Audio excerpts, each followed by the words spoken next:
네, 오후장 끝장 전략으로 이 시간 이어가겠습니다. KB증권 방배 PB센터 라운지의 김희석 이사입니다. 어서 오세요. 안녕하세요. 네, 미국 증시는 강하게 반등을 하고 있는데 앞서 말씀을 드린 것처럼 우리 증시의 흐름이 다소 아쉽습니다. 맞습니다. 달러화에 대한 원화 환율도 오늘 네네. 급락하고 있는데 시장은 지금 코스닥은 아예 하락으로 전환을 한 그렇죠. 상태거든요. 네네. 이 이유에 대해서 어떻게 생각을 하세요?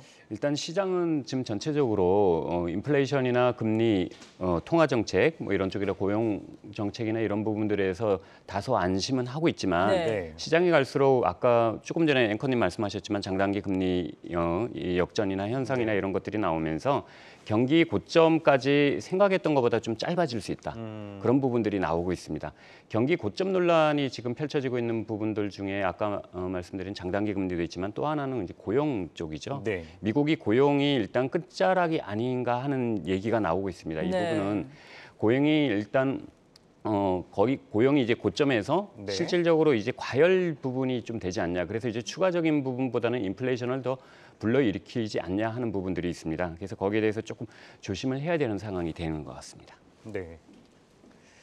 추가적으로 일단은 3월 인플레이션 부분을 조금 더 한번 좀 훑어볼게요. 3월 인플레이션 부분은 현재는 시장에서 예상을 했던 것보다 오늘 5차 협상이 끝났지 않습니까? 네. 5차 협상 이후에 일단은 러시아와 우크라이나 사태가 조금 더 진정되는 부분들이 있고 이 부분은 결국은 원자재 가격의 상대적인 안정세를 가져올 거라고 예상하고 있습니다. 네. 일단은 긍정적인 부분들 하나 말씀드렸고요. 또 하나는 통화 정책 부분인데 5월이나 6월에 50bp 금리 인상 일단 빅스텝을 얘기를 하고 있지 않습니까? 이러한 그렇죠. 부분들도 시장에서는 다소 완충작용이 일단 어느 정도 나오고 있는 것 같습니다. 그러면 이 두 가지는 좀 괜찮고 네. 조금 전에 말씀드렸지만 일단 고용지수는 현재 고용 확장 쪽을 보고 있는데 여기에 약간 과열 부분이 얘기가 나오는 부분들이 현재 조금 부정적인 부분들이 있고요.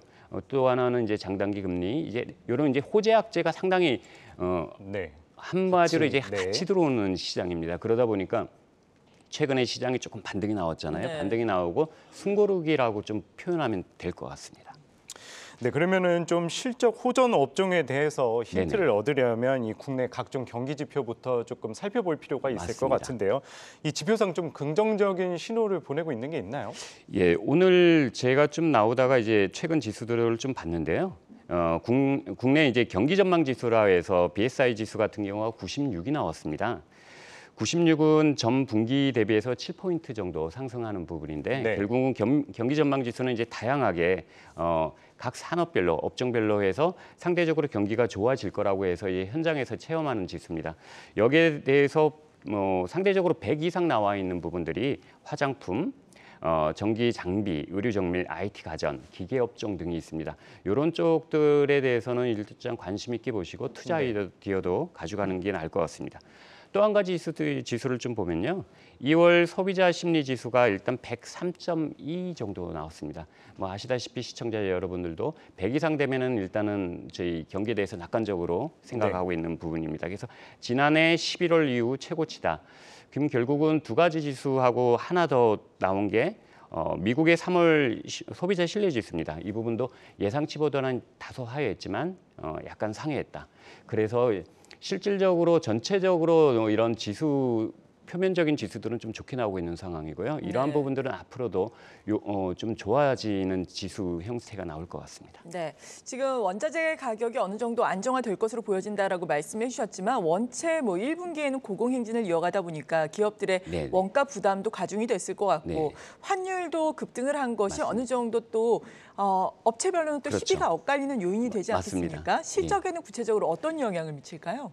일단 실적에 대한 부분들이 이제 1분기 실적에 대한 포인트를 가장 삼아가는 게 나을 것 같고요. 조금 네. 전에 말씀드렸지만 일단 원자재 가격이나 여러 가지 상승, 환율 부분 때문에 실적이 안 좋아지는 업종들 예상했던 것보다 좀 더 안 좋아질 수도 있고요. 전체적으로 반도체 쪽을 제외하고는 1분기 실적이 다소 감소되는 부분들이 뚜렷하게 나타나고 있습니다. 네. 그래서 오히려 상승하고 있는 어닝이 예상했던 것보다 좀 좋아지는 업종으로 압축할 필요가 있는데요. 대표적으로 조금 전에 말씀드렸지만 반도체, 네. 항공, 의료 정밀, 기계, IT 가전, 디지털 보안 쪽이 있습니다. 이 부분은 아까 조금 전에 말씀드렸지만 경기 전망 지수에 해당되는 그 우수한 쪽 업종들 100 네. 이상 되는 쪽하고 거의 대부분 대동상이한 것 같고요. 하락 쪽은 화학, 자동차, 철강, 네. 조선, 디스플레이입니다. 최근에 여기서 보면은 화학이나 뭐 저희 자동차 쪽은 굉장히 안 좋았지 않습니까? 오늘은 네. 반등이 나오고 있지만 그런 부분들은 결국은 실적에 어느 정도 반영은 됐지만 그래도 1분기 그다음에 더불어 2분기까지 좀 지켜보는 그다음에 예상을 하는 전략도 필요할 것 같습니다. 그 1분기 실적 호정 예상되는 종목 중에 반도체나 뭐 항공, 의료 종밀 말씀을 주셨는데 네네. 그래도 그 중에서도 조금 관심 가질 만한 종목을 꼽아 주신다면 네네. 어떤 게 있을까요?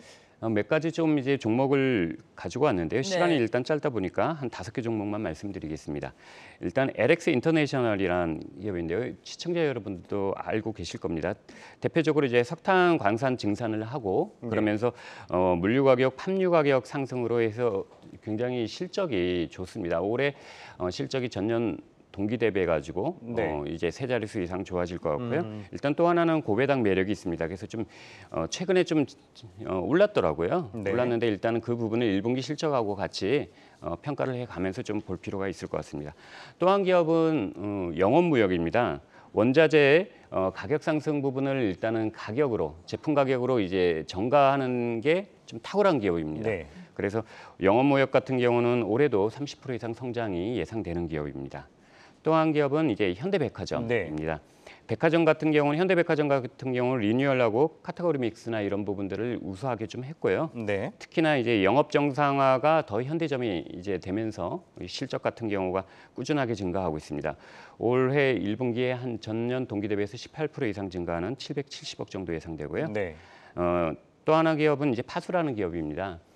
디지털 보안 회사 중에 이제 국내 네. 1위 기업이고 글로벌에서도 이제 1위 기업 마이크로소프트와 같이 동일하게 1위 기업인데 네.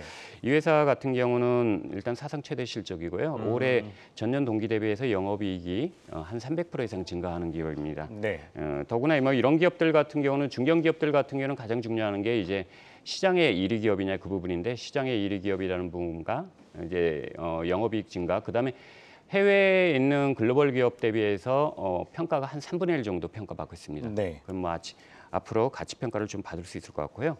또 한 기업은 대한항공입니다. 대한항공은 가장 최근에 이제 객실 부분보다 화물 운임 때문에 많이 주목을 네. 받았지 네. 않습니까? 이런 부분들이 객실까지 얘기가 나오면서 실적이 올해 특히 1분기와 더불어 2분기 연간으로 다 주목받을 것 같습니다.